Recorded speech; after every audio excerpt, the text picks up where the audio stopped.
Doy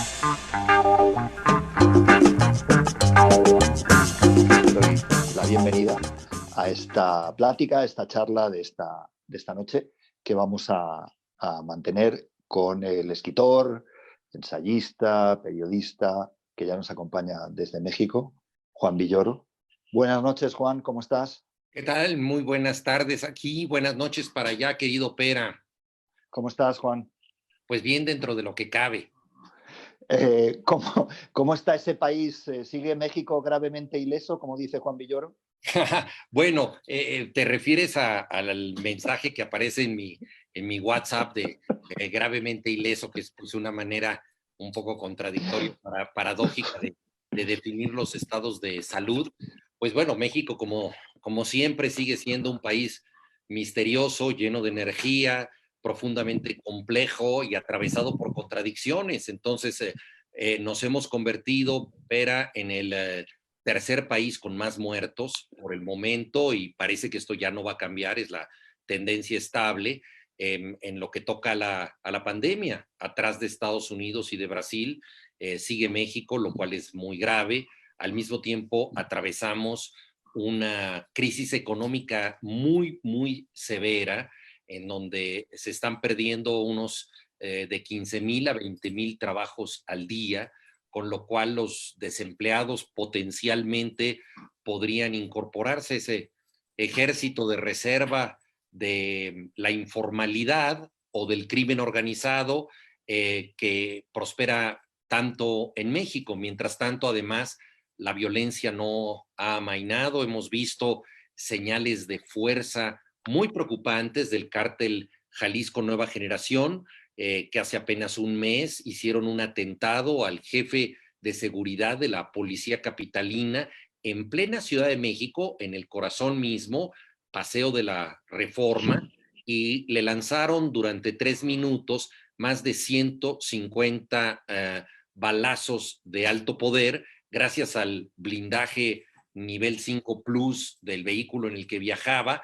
García Harfuch no murió, recibió 3 impactos de bala, murieron sus acompañantes, los escoltas.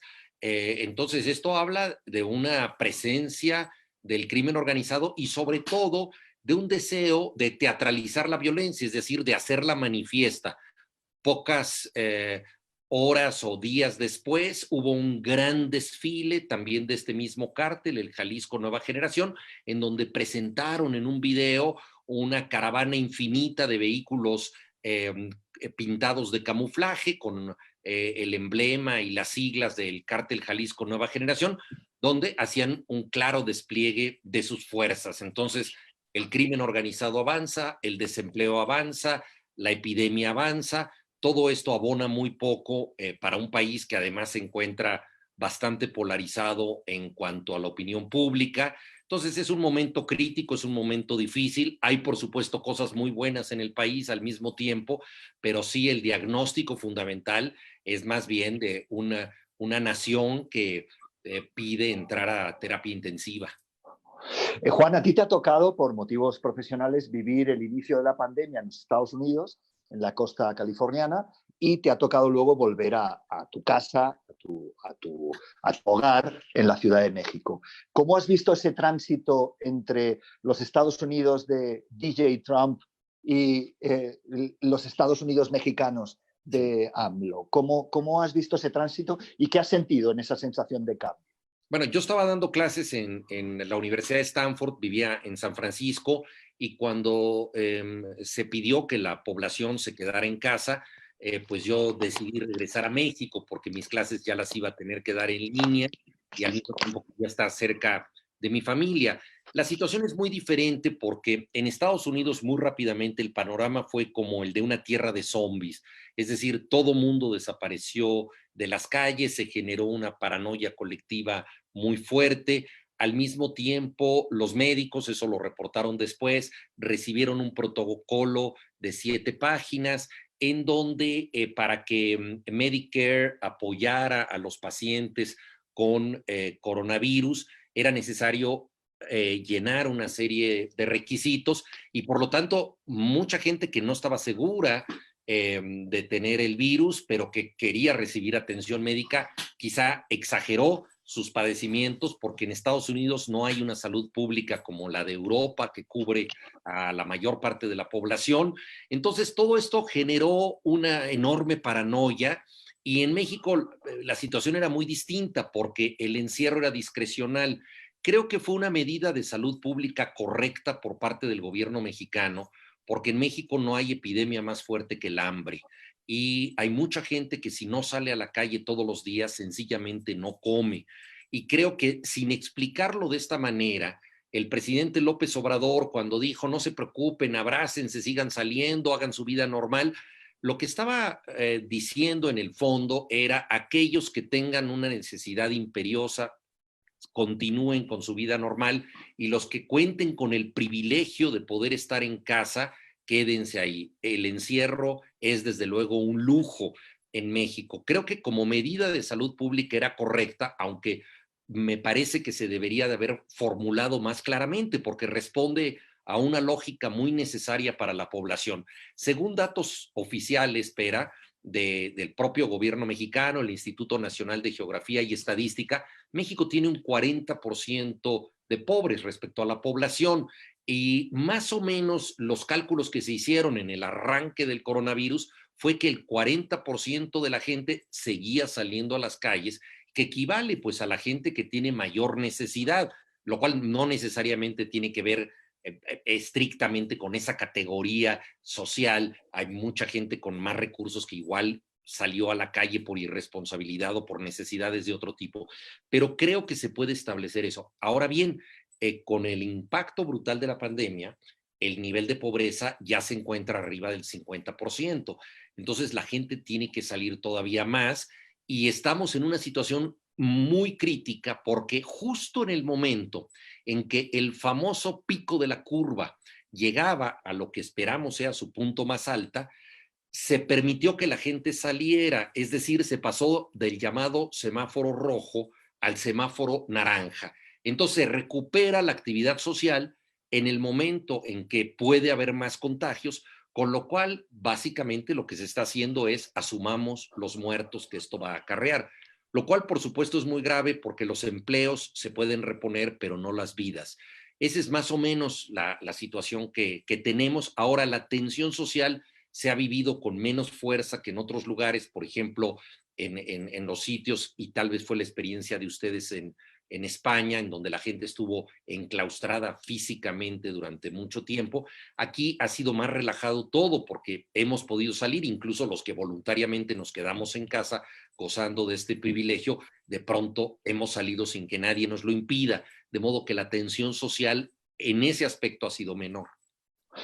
Juan, en estas conversaciones que hemos llevado durante estos meses de pandemia, hemos charlado con amigos y conocidos tuyos, desde Martín Caparrós, Leila Guerriero, Marcela Turati, gente como tú que admiramos y respetamos mucho, y hemos siempre trabajado una idea o reflexionado una idea de nuestra relación con el poder en estos tiempos. ¿Cómo crees tú que ha sido esa relación? Está siendo muy difícil relacionarse con esos nuevos personajes que gobiernan nuestros países, desde el vecino rubio del norte hasta el que tienen ustedes en México, también en Colombia, El Salvador, Brasil. ¿Cómo ves esa gestión y cómo crees que nos está afectando esa especie de nueva relación con poderes autoritarios, solipsistas, casi dogmáticos en su gestión, que no admiten la crítica, que en cualquier momento puede ser acusado de fake news o de no ser amigo de la República Mexicana porque tienes una crítica razonable contra el presidente? ¿Cómo ves esa relación en estos meses de la prensa, del periodismo y el poder?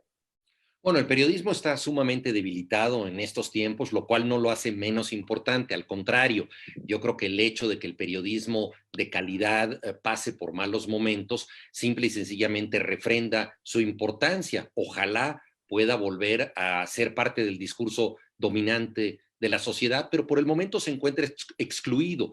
Me parece que por varias razones. Una de ellas, por supuesto, es la revolución digital que hizo que muchísimas informaciones no calificadas compitieran con el periodismo y que surgieran medios gratuitos que hicieron que la gente abandonara la lectura de los periódicos tradicionales, y todos los profesionales de la prensa pues saben lo que significa perder empleos, perder espacios. Está ocurriendo con el periodismo como modelo de negocios, lo mismo que ya sucedió con la industria del disco. Simple y sencillamente está terminando sus días, sobre todo como modelo independiente. Y esto hay que subrayarlo, porque el periodismo puede subsistir si forma parte de un conglomerado empresarial en donde es exclusivamente la zona de promoción, publicidad, tráfico de influencias de ese consorcio.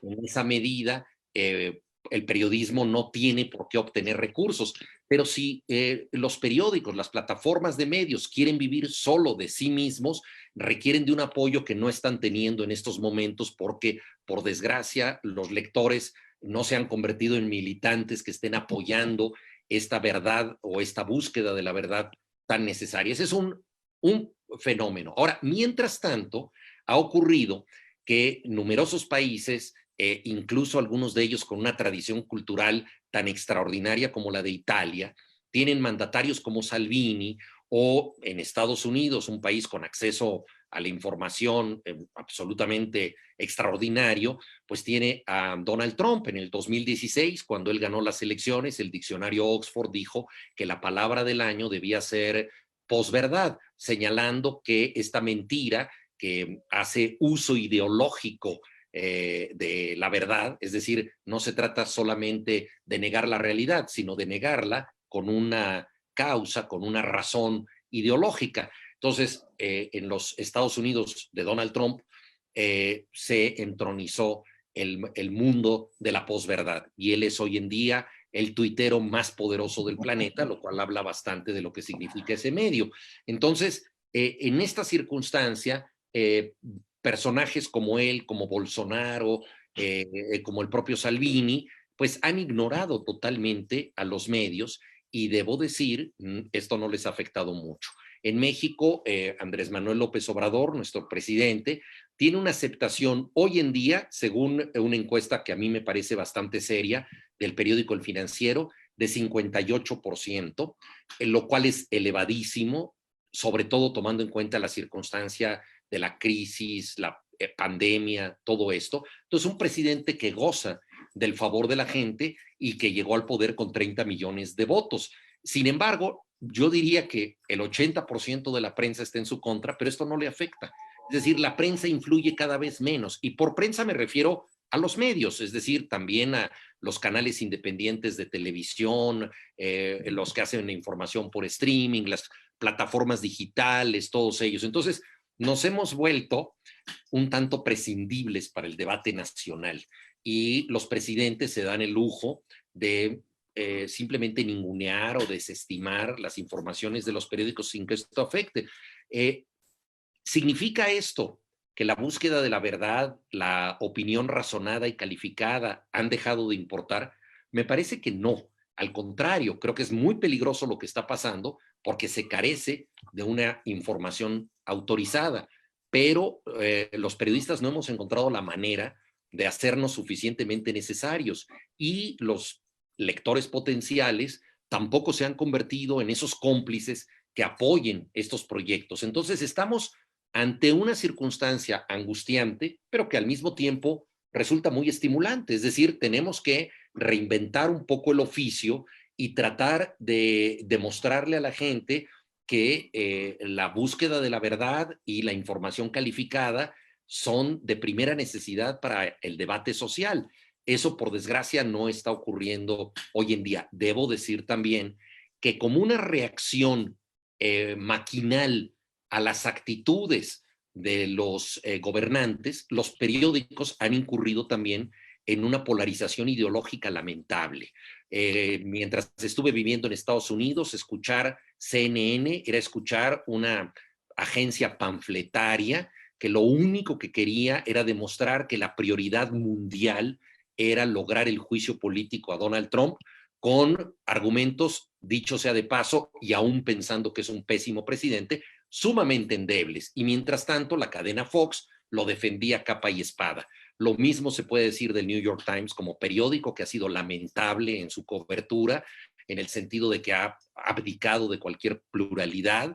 Y en México numerosos periódicos se han escorado a una oposición frontal al gobierno que distorsiona la realidad, que da por buenas las fake news, etcétera. Entonces, el periodismo no ha sido inocente también en esto, ¿no?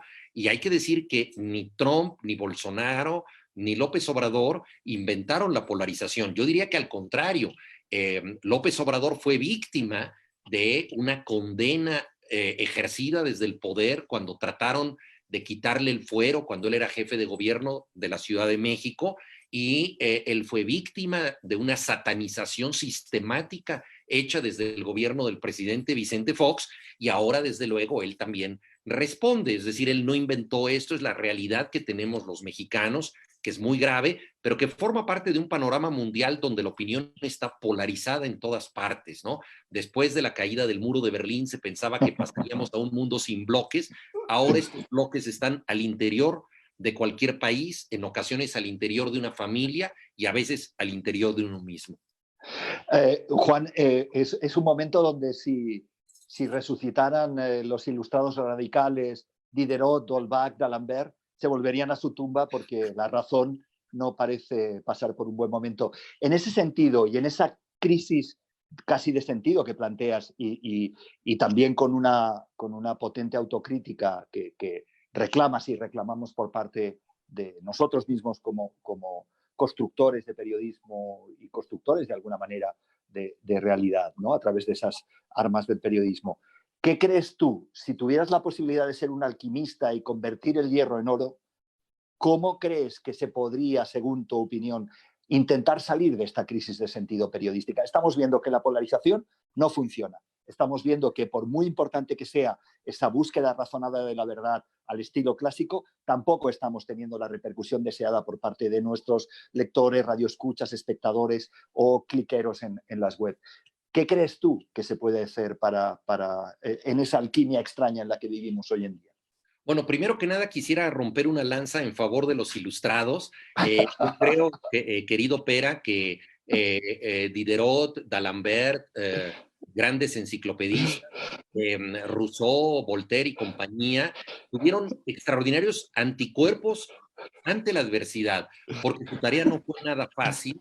Ellos enfrentaron la censura de manera brutal, se opusieron a un poder eclesiástico todavía muy fuerte, a un poder aristocratizante igualmente fuerte y discriminatorio, e hicieron una lucha a contrapelo.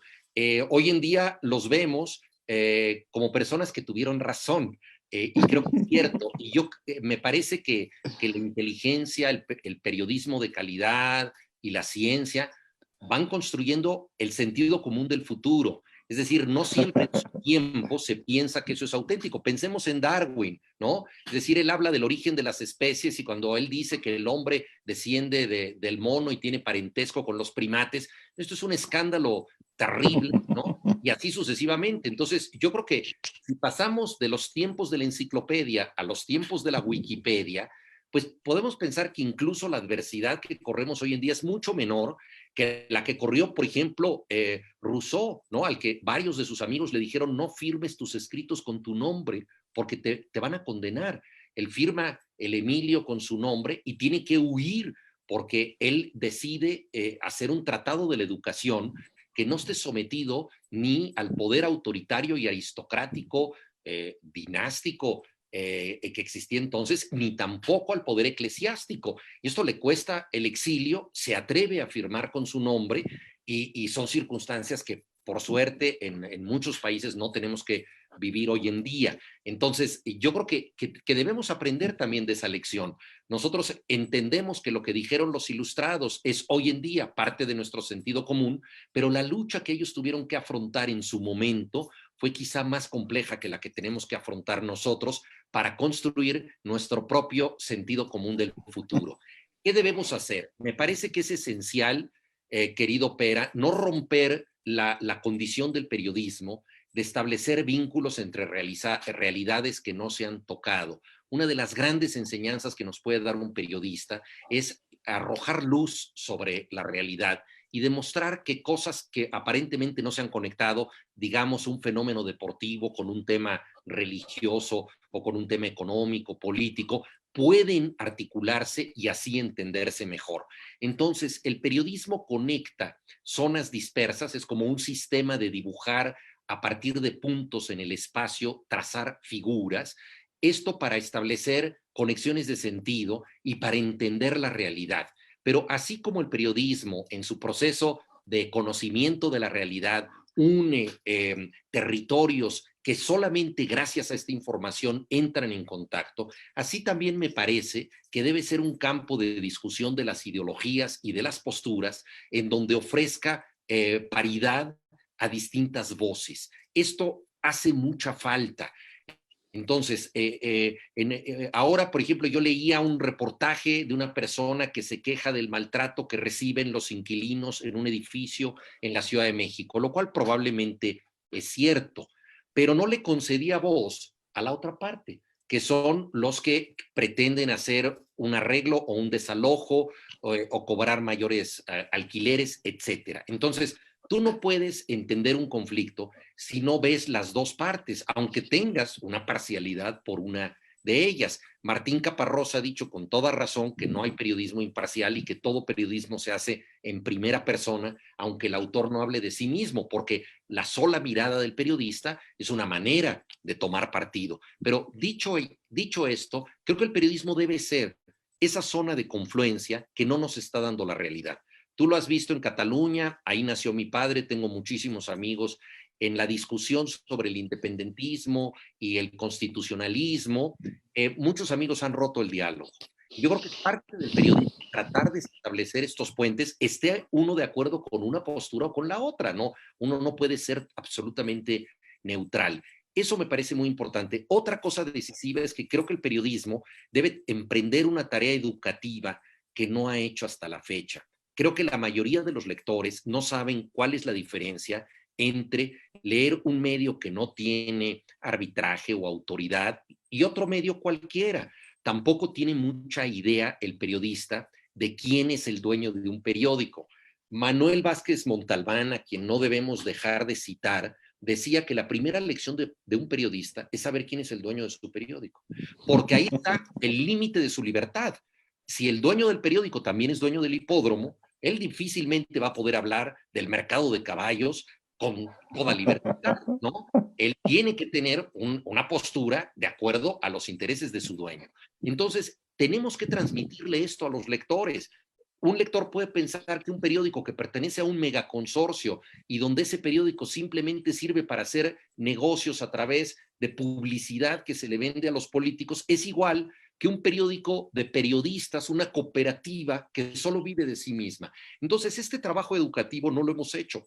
Empezamos apenas a hacerlo, pero creo que es importante que logremos hacerle ver a la gente que no es lo mismo escoger un medio que escoger otro y que si escoge un medio, tiene que ser cómplice. Tiene que decir, yo me pongo la camiseta y compro, si me vendes una camiseta con el logo del periódico, te la compro. Si no te compro una suscripción, te apoyo. Es algo que también sigue siendo una asignatura pendiente para nosotros los periodistas. Y dicho todo esto, creo que también es muy significativo que a través de la búsqueda de la verdad y de la información que da contexto y que no solamente ideologiza o editorializa la noticia, el periódico se vuelva necesario, porque hay verdades incontrovertibles que en algunos casos han derrumbado gobiernos, que han terminado con la carrera de algún político. Entonces, este tipo de información, pues creo que debemos hacerla cada vez más, el periodismo de investigación. Es difícil y los periodistas también tenemos que aprender casi ahora a tener más de un trabajo para que el periodismo sea nuestra vocación y no necesariamente pensar que tenemos que vivir de él. Muchos hemos podido hacerlo durante varios años, pero creo que también son tiempos en donde tendremos que combinar formas de vida distintas para seguir ejerciendo el periodismo que nos gustan. Lo importante sería no claudicar y no pensar que entonces debemos adelgazar nuestros contenidos simplemente en función de una información de consumo. Eh, Quería agradecer a todas las personas que nos están viendo. Hay varios cientos de personas viéndonos, Juan. Y me quedaría también, porque muchos de ellos luego sabemos que son estudiantes o jóvenes, gente que está empezando y que tiene mucha pasión y muchas ganas de escucharos, a grandes personas admiradas dentro del periodismo de Iberoamérica. Y me quedaría con esa idea que planteas de cómo logramos un poco que las historias amplíen el campo de visión hacia aquellos que piensan distinto a nosotros, ¿no? Que para mí me parece como una misión fundamental, si se me permite utilizar esta expresión religiosa, ¿no?, de nuestro trabajo, ¿no? Ampliar el campo de visión hacia aquellos que piensan distinto, ¿no? Que yo creo que también ayuda a minimizar la polarización y a trabajar el periodismo con estos conceptos. También posiblemente, Juan, que eso tú lo ejercitas mucho, por ejemplo, en tus columnas y en tus trabajos de ensayo a través de la ironía, ¿no? La duda de aquello mismo que nosotros hacemos, ¿no? Que no es un deporte que solamos practicar mucho los periodistas, dudar de nuestro propio método. ¿No te parece que esa técnica, la ironía, especialmente en un momento como el que vivimos, con una bofetada global que la vida nos ha dado a todos y que estamos realmente compungidos, ¿no?, globalmente, ¿no te parece que la duda sería una estrategia que podría ayudarnos a construir mejor periodismo de cara al porvenir? Sí, los periódicos o las plataformas informativas están hechas básicamente de información y de opinión. En el caso de la opinión, que tiene que ver más con la subjetividad, yo creo que uno de los principales problemas es enfrentar editorialistas que dicen algo que uno ya sabe que van a decir. Es decir, uno anticipa su postura y anticipa sus argumentos porque artículo tras artículo, columna tras columna, están sosteniendo exactamente lo mismo. Entonces, eso para mí no es periodismo, eso para mí es simple y sencillamente ideología reiterada. Yo creo que el buen periodista, incluso el de opinión que está jugando con su subjetividad, debe sorprender, debe asombrar.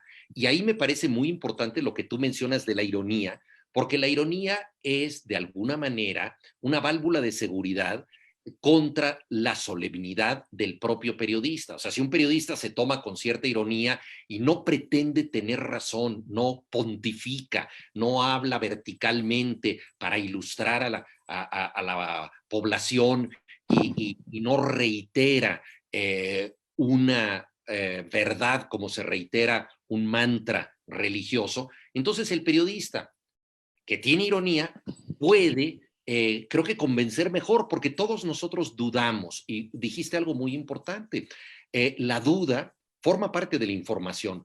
No escribimos porque sepamos las cosas, escribimos para saberlas. En el camino al conocimiento periodístico nos quedan muchas dudas y es perfectamente legítimo transparentarlas y decir, yo no pude averiguar esto. Uno de los grandes maestros del género, Gabriel García Márquez, escribió la que acaso sea su mejor novela, Crónica de una muerte anunciada, combinando recursos del periodismo y de la crónica. Y ahí una de las magias de García Márquez para establecer la verosimilitud de su texto consiste en ponerlo en duda, en decir, para esta crónica me tuve que conformar con esta información porque no pude encontrar nada más. Él es quien en primera persona va indagando y logra averiguar unas cosas, pero otras no las indaga. Entonces, al poner en la oscuridad lo que no pudo averiguar, nosotros le creemos porque decimos, bueno, si él honestamente nos dice, miren, esto, aquí no llegué, pero aquí sí llegué, entonces eso que nos ofrece se vuelve más valioso.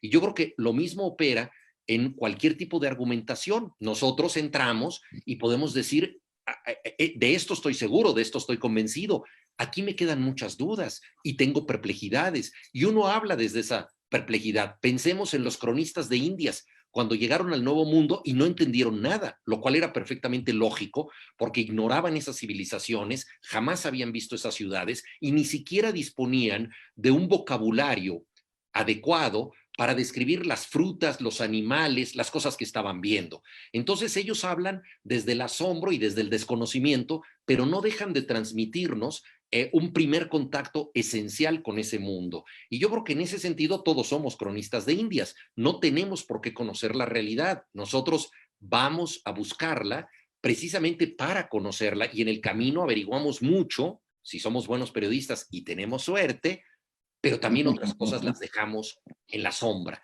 Y ahí la ironía yo creo que es muy importante, ¿no? Poderse uno poner en tela de juicio y poner, también un poco decir, este informe es contradictorio porque hay dos verdades posibles y yo les planteo las dos, ¿no? ¿Qué es lo que yo pude averiguar? Creo que esa es la riqueza del periodismo, que también puede recurrir a la perplejidad, que puede recurrir al asombro, a la contradicción, a la duda. Ahora, todas estas virtudes son virtudes que no se usan mucho porque volvemos a lo mismo, el periodismo está muy ideologizado y muy polarizado, tal y como están nuestras sociedades, y eso creo que es muy, muy grave. Juan, hay un hecho, tú hablabas antes de hechos incontrovertibles, ¿no? Es cierto que podemos, tú y yo que somos melómanos, podemos coincidir en el hecho de que David Bowie está muerto. Podemos coincidir en el hecho de que Ghana es un país independiente de África. Y podemos coincidir en que pues hace N número de meses hubo un temblor en la ciudad que afectó a la Ciudad de México. ¿Qué pasa cuando los hechos que son autónomos no responden a la autonomía de la vida de los seres humanos? Me explico. Los hechos son autónomos, correcto, pero la vida tiene muchos otros elementos que no forman parte de los hechos o que no se pueden explicar como hechos. Puedo ver tu camisa como gris azulado o como azul navy o como verde navy. ¿Cómo te enfrentas tú desde tu trabajo, en tus columnas, en tus ensayos? A mí hay una frase del último que publicaste en España, en Anagrama, en los ensayos, lo difícil que es razonar las cosas que nos apasionan. No recuerdo bien cómo lo dices al inicio del libro, ¿no?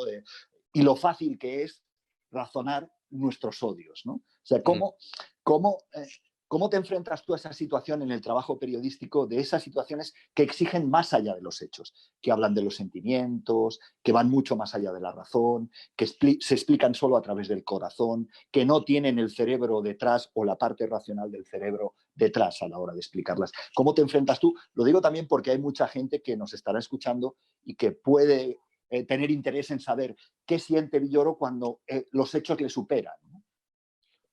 A ver, has tocado muchos temas y todos ellos esenciales. A mí me parece que la verdad, desde luego, tiene condiciones de ser incontrovertible cuando se refiere a casos como los que tú has dicho. De hecho, por ejemplo, ya hay periodismo robot en Los Angeles Times que cubre resultados del béisbol, que son obviamente objetivos. No se puede decir que el partido tuvo más carreras de las que tuvo, o más ponches, o más bases por bolas de las que ahí ocurrieron. Lo mismo en un terremoto, que si hubo réplicas, cuál fue la intensidad, cuál fue el terremoto anterior. Entonces el periodismo robot funciona por estadística bastante bien y entonces hay esos datos fácticos totalmente incontrovertibles. Hay otro tipo de verdades que no sabemos del todo si son, digámoslo, así o si están digamos, en controversia, ¿no? Y ese tipo de verdades, yo creo que cuando uno las trabaja desde el periodismo, debe darlas por buenas, siempre y cuando no haya pruebas en contra. Es decir, yo creo que la objetividad periodística es eso. O sea, a ti te dicen, una persona es inocente y se sometió a juicio, no le encontraron nada en su contra. Hay por ahí 2 o 3 personas que dicen que sí era culpable, pero el tribunal lo declaró inocente, etcétera. Entonces tú puedes, como periodista, darlo por inocente mientras no haya otra prueba en contra. Si la hay, entonces tendrás que cambiar tu historia, ¿no? Entonces, digamos que la objetividad es relativa y provisional.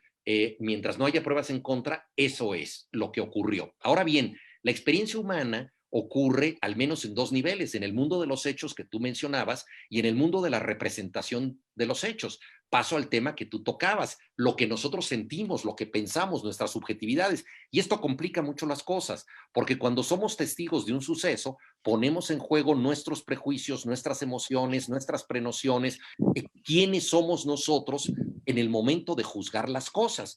Y ahí se puede dar esta situación como la de la película Rashomon, en donde muchas gentes atestiguan un suceso y cada una tiene su propia explicación. El neurólogo Antonio Damasio, que ha escrito algunos libros de divulgación notables, es autor de El error de Descartes, y él ahí se refiere a la famosa frase del filósofo francés que es pienso, luego existo, y él dice no, se equivocó, porque desde el punto de vista de los estudios neurológicos profundos, el primer impulso del ser humano es sentir, y muchas de las cosas que obligan a una reacción parten de una pulsión emocional y luego la convertimos en racional. O sea, sentimos el deseo de hacer algo y luego lo justificamos a través del pensamiento. Entonces, si el ser humano en su nivel cognitivo más básico está trabajado por la emoción, evidentemente como testigo de los sucesos y en todo lo que pasa, va a tener un componente emocional muy fuerte. Y esto no es cuantificable, esto no pasa por la objetividad y muchas veces los temas políticos se convierten en formas del sentimiento. Tú hablas con una persona y le preguntas por qué apoya a determinado candidato a la presidencia o por qué asume cierta causa y te da una serie de razones que son totalmente emocionales. O sea, no te está hablando ni de la causa ni del presidente, sino de un sentido de la felicidad y de la expresión personal que va a sentir si eso triunfa, que es altamente emocional. Entonces el periodismo tiene que lidiar con eso, tiene que lidiar con el doble fenómeno de lo que ocurre fácticamente y de esta repercusión en las mentes de los testigos, en las mentes de los protagonistas, que tiene que ver con las emociones. Esto lo hace mucho más interesante porque yo creo que en el estudio de casos del periodismo, cuando tú hablas, por ejemplo, el famoso libro de Hershey sobre Hiroshima, él reconstruye la vida de varias personas antes de que caiga la bomba en Hiroshima. Y esa vida minuciosa está hecha de datos, de rutinas, de obligaciones, de todos estos personajes, pero también de sus ilusiones, sus sueños, sus emociones, su vida interior. Y todo eso fue lo que canceló la bomba. Y sinceramente nos afecta más lo emocional que lo objetivo. Ya sabíamos que había caído la bomba, conocíamos la estadística de la bomba, pero el impacto de la bomba solamente nos llega a nosotros cuando entendemos las ilusiones, los sueños, los amores, todo lo emocional que ahí se perdió. Por eso yo digo que la crónica es la forma más eficaz que hemos encontrado para vincular la información con la emoción. O sea, una buena crónica genera empatía porque al trabajar un caso particular, el de una familia, el de una persona, el de un pequeño colectivo, el de un equipo escolar al que le pasó una cosa, el de un grupo de montañistas que se accidentaron, etcétera. Al entrar en ese mundo, no solamente nos describe objetivamente lo que ocurrió y cuál fue la noticia, sino el impacto emocional de esa noticia. La revivimos, la recreamos y por lo tanto la sentimos. Y me atrevo a decir que esa empatía, Pera, es lo que hace que el periodismo tenga un impacto social muy grande. Porque cuando tú sientes la noticia de esa manera, de alguna manera estás impelido a reaccionar. Es decir, quieres hacer algo. Me remito al final, por supuesto, es un final de dramaturgia, ¿no? De la película Spotlight, ¿no? Que trata de un caso periodístico, la indagación de los abusos sexuales de la Iglesia Católica en Boston. Esto había llegado a la mesa de un periodista que había estado en la escuela donde esto había ocurrido, y cuando le llegó la primera noticia, él la bloqueó mentalmente, porque él era exalumno de esa escuela, quería esa escuela, y simplemente no le dio importancia, freudianamente, digámoslo así, tuvo un lapsus, lo canceló, ¿no? Después vuelve a ser él quien inicia la investigación ya con otra perspectiva, se sorprende de haber sido él mismo la persona que la canceló en primera instancia, y cuando se dan a conocer los abusos de la Iglesia Católica que habían ocurrido en esa escuela de Boston, se publica finalmente el suplemento Spotlight del periódico Boston Globe, y llega Michael Keaton, que es el actor que representa al protagonista, a la redacción, naturalmente con un sentido de la dramaturgia especial, está sola, está vacía la redacción, y en ese momento suena un teléfono, él contesta y es una persona, un lector, que quiere denunciar un hecho similar. Es decir, ha leído el reportaje, se ha conmovido y también él quiere denunciar. Cuelga el teléfono, suena otro teléfono, suena otro más, suena otro más. Es decir, ahí se ve la reacción de la gente. Por supuesto que está montado de una manera muy eficaz, ¿no? Para la dramaturgia de la película, pero eso es lo que ocurre cuando se logra esa empatía y la gente se implica en el reportaje y quiere también ella participar, denunciar, hacer algo, ¿no? Yo creo que ese es el sentido profundo y tiene que ver, por supuesto, con la combinación de la información con la emoción. Juan, tú como gran amante de los aforismos y gran constructor de aforismos y gran estudioso de aforismos, ¿podríamos quedarnos con este aforismo? ¿Los hechos son autónomos, pero no autosuficientes para explicar la compleja vida de los seres humanos? Desde luego, porque los hechos son interpretables, son autónomos, pero tenemos que interpretarlos. La realidad no tiene sentido. La realidad ocurre porque sí, es avasallante, es prolija, es desordenada, carece de una causa. El ser humano ha necesitado de una estructura mental para ordenar la realidad. Esta estructura mental son las historias, y estas historias pueden ser de ficción o pueden ser historias fácticas como las de la crónica y el periodismo. Entonces, yo creo que darle sentido a la realidad, ordenar el caos, es justamente interpretar los hechos autónomos. Vamos a pasar, porque hay muchas preguntas, Juan, me están llegando preguntas, te voy a hacer llegar alguna Justo. de las que nos cuentan.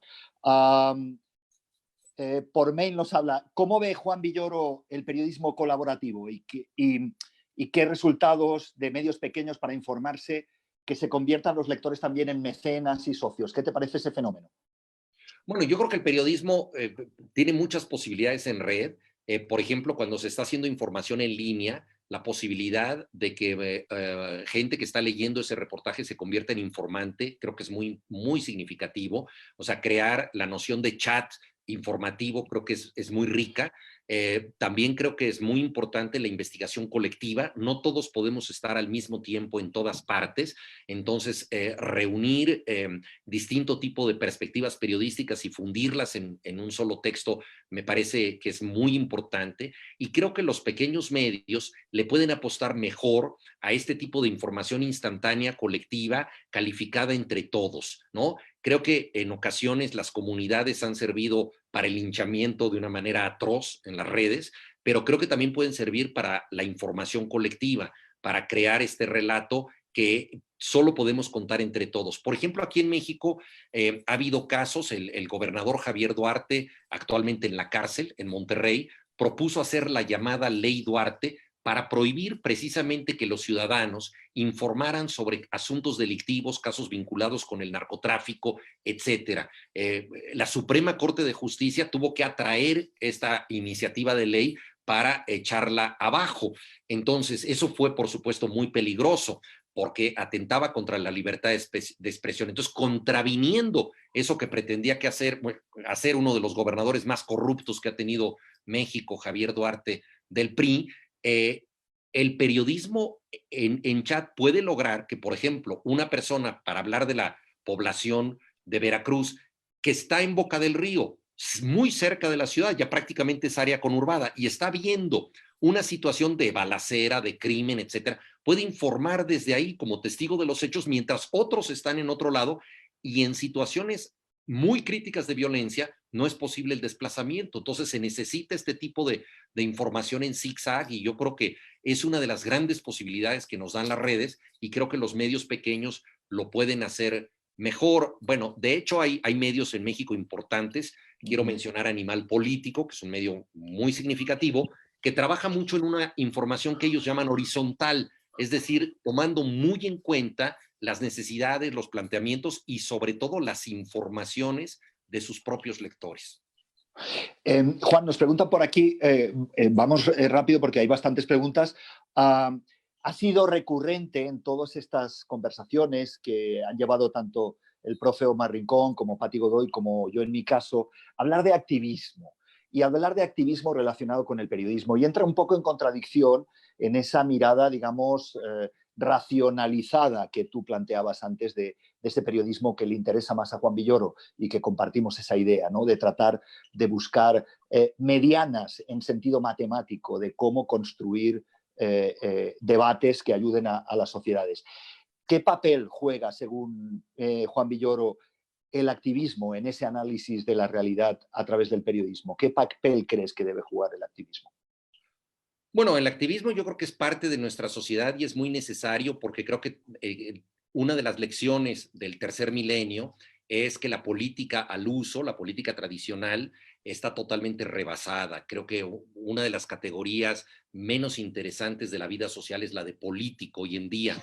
Y tenemos básicamente democracias representativas, no democracias que tengan un ejercicio directo. Entonces creo que el activismo ecológico, feminista, en favor de los pueblos originarios, de colonos que defienden sus tierras, o anticolonial en muchos casos, etcétera. Yo creo que es muy importante que se ejerza y naturalmente tiene que tener sus testigos. Entonces, debe haber un periodismo que forme parte de eso. Ahora, yo creo que el buen periodismo siempre logra entender la razón del otro. Pensemos, a ver, seamos clásicos por un momento. La tragedia más antigua que tiene la humanidad es los persas de Esquilo. Esquilo combatió en la batalla de Salamina. Estaba tan orgulloso de haber sido guerrero y de haber defendido a Grecia que pidió que en su epitafio se pusiera que había sido un guerrero. No quiso que se pusiera que había sido un dramaturgo. Y sin embargo, la primera de sus tragedias, la más antigua que se conserva en la humanidad, se llama Los persas y trata de quienes fueron sus enemigos en la batalla. Y Esquilo logra entenderlos, logra darles dignidad, logra ver sus razones. Si esto fue posible en el origen mismo de la literatura, yo creo que el periodista, por más activista que sea, tiene que entender que también el otro tiene razones, tiene voz humana, y de esa pluralidad va a salir una buena crónica. Si exclusivamente hace propaganda a través del periodismo, esto es muy peligroso. Y quiero tocar un tema de ética periodística fundamental, que es que las razones y los intereses privados nunca deben ser la base de una crónica. Solamente si nosotros entendemos el interés público, es decir, lo que está fuera de nosotros, lo podemos hacer. Esto a veces coincide con lo que nosotros queremos, pero no podemos escribir una crónica para que nuestro vecino le parezca tan pesado a la población como nos parece a nosotros. Entonces es un capricho personal, ¿no? Entonces, yo creo que ahí es donde el periodismo juega sus cartas y puede haber un gran periodismo activista que entienda las razones, no solo del otro, sino, como lo hizo Esquilo, del adversario. Juan, nos pregunta Chejo García sobre el papel del periodismo narrativo. Tú has hablado antes de la crónica, incluso, dice él, de la literatura en general, en ese fortalecimiento del trabajo periodístico. Hemos hablado un poco de esto.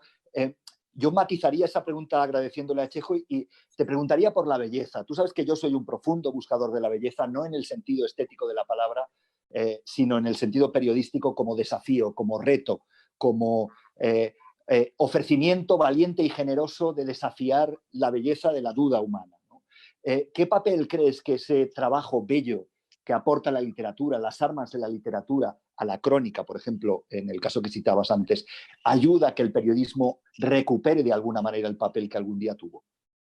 Bueno, yo no me cansaré de repetir una cosa y es que parece una obviedad absoluta, pero que creo que no es suficientemente atendida, y es que el periodismo escrito está hecho de palabras, está hecho de lenguaje.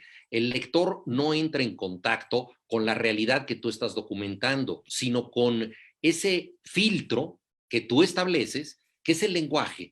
Entonces, a mí me sorprende que grandes colegas que yo tengo que hacen periodismo de investigación ponen tanto énfasis en averiguar las realidades que solo ellos conocen y en meterse con enorme valentía muchas veces en los laberintos del poder o del crimen organizado en busca de la verdad, que desatienden luego la forma en que deben presentar esto. Y parecería una coquetería que eso deba estar bien escrito, parecería innecesario. Obviamente yo he leído grandes reportajes pésimamente escritos que me han servido mucho porque han sido reportajes de ruptura y que han dado exclusivas notables. Es decir, la verdad en bruto desde luego se transmite. Pero si el periodista logra también que en el ejercicio de su oficio el lenguaje pese y tenga esa fuerza narrativa, yo creo que eso es muy importante porque ese es el impacto que nosotros logramos.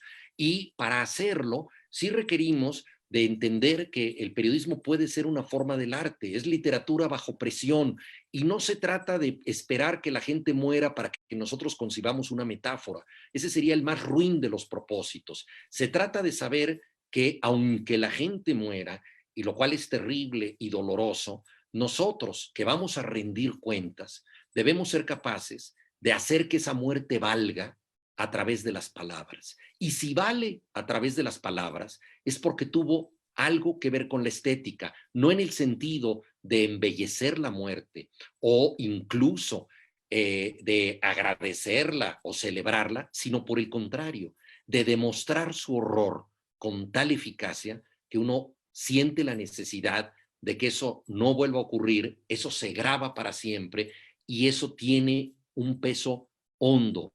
Nuevamente, el peso de darle sentido al caos, que es el propósito esencial del arte. Entonces, yo creo que hay un componente estético fuerte en el periodismo que está al servicio no de la belleza gratuita, sino del entendimiento profundo de las cosas.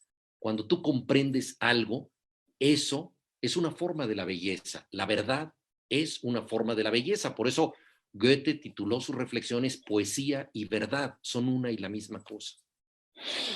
Jorge Acevedo te pregunta, Juan, si la prensa influye cada vez menos en el análisis de la realidad, ¿cómo cree Juan Villoro que se debería reinventar un poco este mejor oficio del mundo, cita él a Gabo, ¿no? ¿Cómo crees tú que podríamos encontrar esos caminos? Hemos hablado un poco, ¿no? Pero si pudiéramos perfilar un aforismo villoresco, ¿cómo, cómo lo harías, Juan? Bueno, debemos volvernos imprescindibles, debemos volvernos necesarios, debemos hacer un periodismo que sea progresivamente ágil, útil, que revele la verdad y que pueda oponerse a tantas historias distorsionadas que ocurren en las redes sociales, que ocurren en las fake news, en la propaganda comercial y en los discursos de los políticos. Vuelvo a lo mismo, es un trabajo no solamente escritural, sino pedagógico. Tenemos que convencer a la gente de que lo que estamos haciendo es distinto. No es muy diferente y vuelvo a algo que tú mencionaste, Pera, al propósito de la enciclopedia de Diderot y d'Alembert. O sea, ellos no solamente querían hacer una serie de libros, sino querían demostrar la utilidad de esos libros. Entonces, los enciclopedistas asumieron ese activismo no solamente para hacer libros esenciales, sino para demostrar que eso es necesario, a tal grado que a partir de ellos y prescindiendo de lo que escribieron, otras gentes continuaron con ese trabajo hasta llegar a nosotros, la Wikipedia que escribimos entre todos. Entonces, yo creo que eso es lo que tenemos que lograr, no solamente hacer este muy buen periodismo, sino tratar de demostrar que eso es necesario un poco con esta conversación y con muchas otras cosas. Carlos Hugo Morales te pregunta, ¿cómo ve Juan Villoro el periodismo digital en su relación con la palabra y con la profundidad de contar historias? ¿Cree que estamos perdiendo profundidad o no? ¿Que las nuevas tecnologías tienen un riesgo de perder reflexión racional, perdón?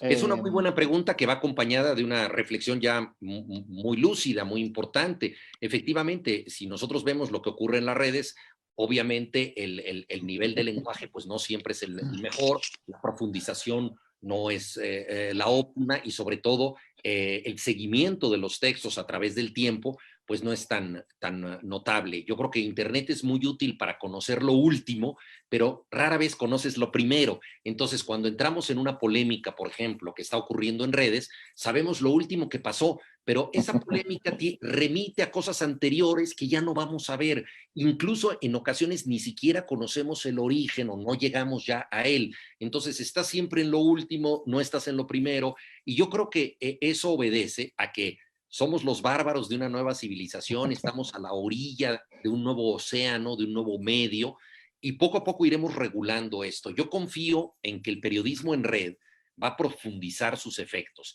En alguna ocasión, Martín Caparrós abrió un blog, me parece que fue el anterior al que tiene ahora, el de ahora es Cháchara y el de anterior era Pamplinas, y entonces él puso ahí, dijo, a ver, ¿por qué voy a poner cosas cortas en red? Puso una entrevista que le había hecho a Schocklender, un criminal que había curiosamente ayudado a las madres de la Plaza de Mayo, que estaba en la cárcel, y entonces hizo una entrevista de 40 páginas, que fue tan importante que hizo que cambiara el proceso judicial y que él mismo fuera llamado a testificar por este caso. Yo creo que esa es una lección. Si no hay límite en la red, ¿por qué forzarnos al impacto inmediato de lo que se va a ver casi como si fuera un tweet alargado, ¿no? Porque hay muchas maneras de leer en la red y yo creo que en eso vamos a ir profundizando. Hoy en día leemos sobre todo asaltos y de manera muy breve, pero también creo que muchos de nosotros nos estamos acostumbrando a descargar textos, en ocasiones a imprimirlos, a guardarlos para después, a tener lecturas en distintos ritmos. Entonces yo creo, volviendo a la pregunta, que debemos ir profundizando y desarrollando ese tipo de potenciales que están en la estructura misma de la red porque no hay límites en ese medio y desde luego prescindir de sus debilidades mayores hoy en día, que son la brevedad y la superficialidad, ¿no? Juan, la última, ya un poco para ir cerrando, hemos hablado de nuestros apasionados amigos ilustrados radicales. Yo no dejo de apasionarme por esa gente y por la maravilla que construyeron en condiciones tan difíciles como tú decías, ¿no? Si tú fueras, volviendo al pasado, alguno de los Shelley o Byron en un lago en Suiza y estuvieras a punto con Mary Shelley de inventar un Frankenstein del periodismo, de ese periodismo que está por venir, de ese periodismo que nos gustaría ver en un futuro, ¿cómo sería tu monstruo? ¿Cómo sería tu criatura? ¿Con qué cosas de Monsiváis, de Gabo, de Ibargüengoitia, de la gente que tú has admirado y admiras, de Caparrós, ¿qué te quedarías para construir el futuro? ¿Con qué te quedarías? ¿Cómo armarías tu criatura?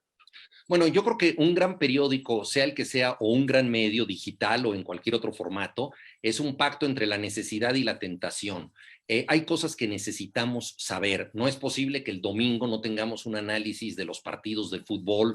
No es posible que si hay un nuevo papa, no sepamos quién es el papa, ¿no? Esta es la necesidad del periodismo, ¿no? Hay elecciones en los Estados Unidos, el país más poderoso de la Tierra. Tenemos que conocer el resultado de la manera más informada posible, etcétera.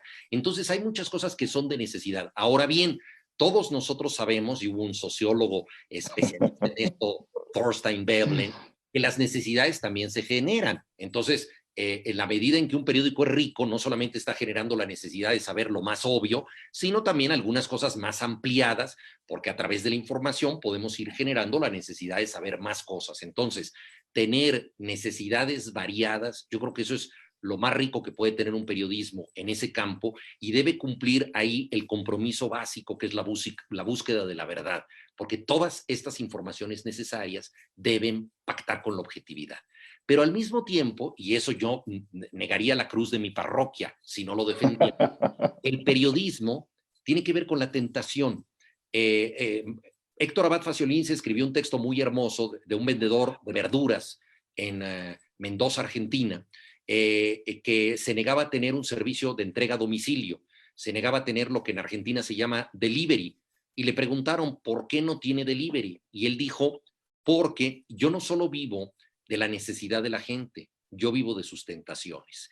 Y ese es el secreto de un buen periódico. ¿Qué quiso decir ese vendedor de frutas y verduras que, como tantos argentinos, tiene facilidad para las palabras? Lo que quiso decir es que la gente llega por necesidad a comprar 4 manzanas, 3 peras, 2 lechugas. Esa es la necesidad que tiene para la ensalada, para lo que va a hacer. Pero ya estando ahí, observa que hay unos pequeños tomates deliciosos, que los higos están de temporada, que de algún país tropical llegaron mameyes o papayas y decide comprarlos. Es decir, que si él mandara solo lo necesario, privaría a la gente de tener la tentación de ver las otras frutas. Y eso es un buen periódico. Tienes la necesidad, saber si murió el papa, quién es el nuevo papa, pero de pronto te encuentras un artículo de Leila Guerriero que trata de el basquetbolista más alto del mundo que jamás ha existido, que no es una noticia de primera necesidad, pero que es una historia de vida fascinante, o de un pueblo donde toda la gente se suicida sin que se sepa por qué, ¿no? Entonces, ese es el periodismo de tentación, lo que no pensabas leer y sin embargo lees, las zonas ocultas de la realidad que te revela un periódico y que yo creo que son las más importantes. Y yo creo que cuando un periódico combina la necesidad y la tentación, esto se revela en lo que para mí es la principal sección de un periódico, las cartas de los lectores. Si esas cartas son inteligentes, el periódico está funcionando. Esa es la respuesta del periodismo. Y ahí es donde uno puede ver la calidad de un medio. Si las cartas son pura ideología, entonces el medio no está trabajando. Yo es lo que diría, y creo que ese es el Frankenstein que yo trataría de armar a través de la necesidad y de la tentación. Y tú mencionaste pues algunos de los muchos maestros que han permitido que creamos en este oficio. Yo desde luego mencionaría también a Manuel Vázquez Montalbán, a Juan José Millás, paisano tuyo, maestro absoluto del periodismo de tentación, y ya que tú hablas desde Barcelona, por supuesto, al inmenso Josep Pla, que demostró que en un guiso del Mediterráneo se concentra el universo para el que lo sepa narrar. Pues con esta mención a un arroz mediterráneo, Juan, te agradezco enormemente, muchísimo, en nombre de la Fundación FES, de la Fundación Gabo, de Altair Magazine, de todo el equipo que hacemos esto, que hayas aceptado ser el cierre perfecto para esta serie, para este ciclo de conversaciones, con ese título tan irónico como provocador del mejor periodismo está por venir. Muchísimas gracias, Juan. Ha sido un enorme placer, como siempre. Al contrario, muchas gracias a ti, Pera, muchas gracias a todos los que hicieron posible esto y sobre todo a las gentes que participaron. Desgraciadamente, una de las grandes limitaciones de este medio es que no los puedo ver, pero imagino que están allá, ¿no? En estos momentos soy como el náufrago que lanzó una botella al mar. Espero que haya llegado a las manos oportunas. Seguro que sí. Y bueno, gracias, Juan. Y también quiero dar, como final de este proceso, de este ciclo, quiero dar especialmente las gracias a la Fundación FES, a la Fundación Gabo y a todos vosotros y vosotras que habéis estado ahí por durante miles de visitas en las redes, consultando los videos, los podcasts y todo el trabajo que se ha hecho durante estos días.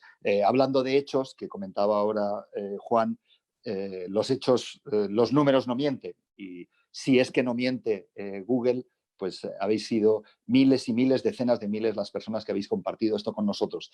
Muchísimas gracias en nombre de todo el equipo. Muchísimas gracias a Omar Rincón, que es el papá de la criatura. Muchísimas gracias a Pati Godoy, que trabajó como mamá de la criatura. Muchísimas gracias especiales a Daniela, a Estefanía, a Tania, a todo el equipo de FES que ha hecho posible esto que estáis viendo y sobre todo gracias a los que estuvisteis al otro lado, que nos animasteis a continuar, también a aquellos que nos criticasteis, porque siempre la crítica nos hace un poquitico menos peores. Y gracias sobre todo a esas personas que estáis viendo ahora en la imagen. Gracias a Juanita León, a Marcela Turati, a Cristian Alarcón, a Martín Caparrós, a Leila Guerriero, a Daniela Arrea, a Jaime Abello, a María Terronderos, a Marina Santos, a María Jesús Espinosa de los Monteros, a Pati Godoy, a Mónica González Islas y al gran Juan Villoro, que ha aceptado cerrar este ciclo. Ha sido un gran orgullo y un honor escucharles a todos, conversar, aprender juntos y a partir de esta idea tan irónica como provocadora de que el mejor periodismo está por venir. Y también, como diría Benito, el conejo más malo de la isla de Puerto Rico, bendiciones para todo el mundo, incluso a todos esos nuevos y no tan nuevos inquisidores de la ortodoxia periodística. Nos permitimos humildemente recordarles a todos ellos que frente a su gesto adusto, malhumorado, moralista y regañón, siempre podemos construir un periodismo que asuma, con pandemias o no, que no hay avance posible en la ortodoxia, porque el único camino que surge de la ortodoxia es el aburrimiento. Muchísimas gracias y les abrazo a todos. Bye.